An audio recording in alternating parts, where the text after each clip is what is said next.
Welcome back. A UK drone strike that killed 2 British ISIS fighters is opening up debate about the country's military role in Syria. Prime Minister David Cameron ordered the attack near Raqqa last month without Parliament's approval. Nic Robertson is following this story and he joins us now from London. Nic, this drone strike was the first time Britain has ever carried out such an act outside war. How is the Prime Minister defending this move?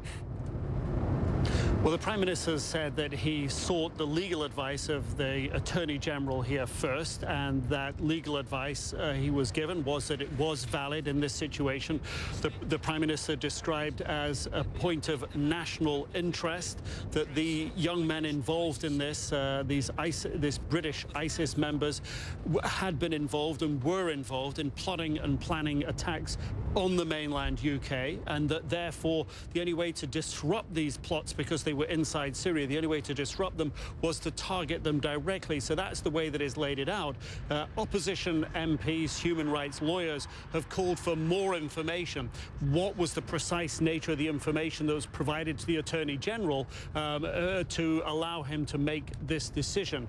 So the Prime Minister is coming under pressure under that, but he and his Defence Minister have pushed back very hard. His Defence Minister saying today that if this situation arises again, they will take the same course of action. If there are British members of ISIS in Syria actively planning attacks in the UK, and the only way to stop it is by targeting them, then he will go ahead and do that.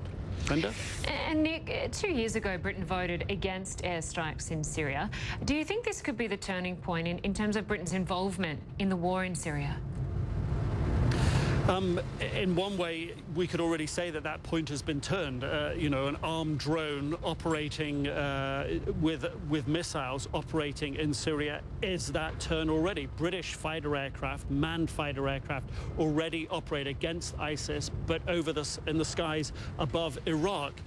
It does seem likely that the British Prime Minister will push for a vote in Parliament to authorise those aircraft to move and be able to target ISIS, not just in Iraq, but inside Syria as well. But as you say, 2 years ago, he did ask for permission for those same aircraft to target President Bashar al-Assad's forces inside Syria. He was voted down on that. This is a different, we've had a general election, this is a different parliament.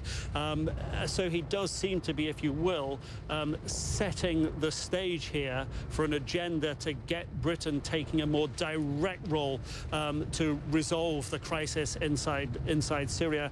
One of the reasons he has said in the past few weeks is this is a way to resolve the refugee problem. So many coming from Syria that the problem has to be tackled at source. So it certainly fits that narrative as well, Lynda.